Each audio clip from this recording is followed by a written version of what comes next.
हमको ऐसा नेता चाहिए जो नामांकन से पहले स्कूलों में माथा टेके, हॉस्पिटल में माथा टेके। हमारा मुद्दा दवाई, पढ़ाई और कमाई है।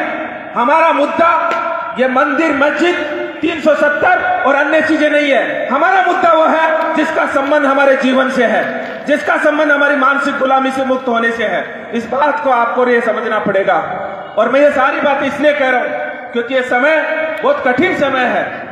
इस समय में ऐसी ताकतें हावी हो गई है जो पहले नजर छिपा छिपा करके पर्दों के पीछे कहती थी कि मौका पड़ने पर संविधान को बदल देंगे, लेकिन अब वो खुलेआम कहने लगी है कि हम 370 दे दो, 400 दे दो, हम संविधान बदल रहे हैं। अब उनकी इतनी हिम्मत हो गई है। ये अलग अलग मामले हैं। जब मणिपुर जल रहा था तब आप और हम घरों में बैठे हुए थे।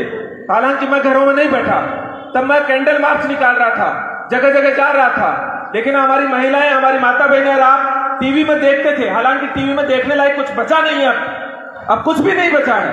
और मैं कह रहा हूं टीवी देख के तो सिर्फ दंगाई बनने के अलावा कुछ नहीं बनना है, वहां और कुछ बचा ही नहीं है। तो जब मणिपुर जल रहा था तो हम जो है यहां बैठ करके देख रहे थे मणिपुर जल रहा है। जब बिल्किस बानो के हत्यारों को जब फूल मालाएं पहना के सम्मानित कर रहे थे तब भी हम चुप थे। जब उन्नाव की घटना हो रही थी तब भी हम चुप थे। जब एक दलित बच्चे को पानी पीने के नाम पर हमारे राजस्थान में मौत के घाट उतार दिया जाता है तब भी हम चुप थे। क्यों चुप थे? इसलिए चुप थे क्योंकि वो हमारे घर में नहीं था। मित्रों, इस बात को समझना पड़ेगा। मैं आपको 2 पंक्तियों के माध्यम से इस बात को समझा रहा हूं।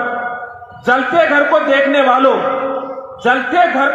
वालों फूस का छप्पर आपका है। जलते घर को देखने वालों फूस का छप्पर आपका है। आपके पीछे तेज हवा है, आगे मुकद्दर आपका है। आग के पीछे तेज हवा है, आगे मुकद्दर आपका है। उसके कत्ल पर मैं चुप था। मेरा नंबर अब आया है। मेरे कत्ल पर आप चुप हो। अगला नंबर आपका है। इस बात को समझिएगा कि ये एक एक करके नंबर आने वाला है।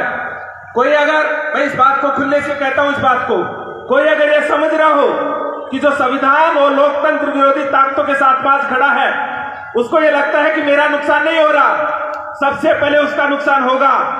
इस बात को समझ लीजिएगा। और आने वाला समय जो अभी हमारा 10-15 दिन का समय है, मैं कोई राजनीतिक बात नहीं कर रहा, लेकिन आप अपने अंतरात्मा और चेतना से जरूर इस बात से पूछिएगा कि हमको इस संविधान को और लोकतंत्र को बचाना है तो हमको सोच समझ करके वोट भी देना है, सोच समझ के हमारे मुद्दों को भी रखना है, सोच समझ के हमको हमारी मांग को भी रखना है और सोच समझ के हमारा भविष्य भी तय करना है। मित्रों, आपको यही 2 संकल्प के साथ में आपसे यही चीज चाह रहा हूं कि आने वाले हम बाबा साहब अंबेडकर की जयंती को जब मनाए तो हम इन्हीं मांगों के साथ मनाए कि हमारी मुख्य बात दवाई, पढ़ाई और कमाई है। ये हमको चाहिए।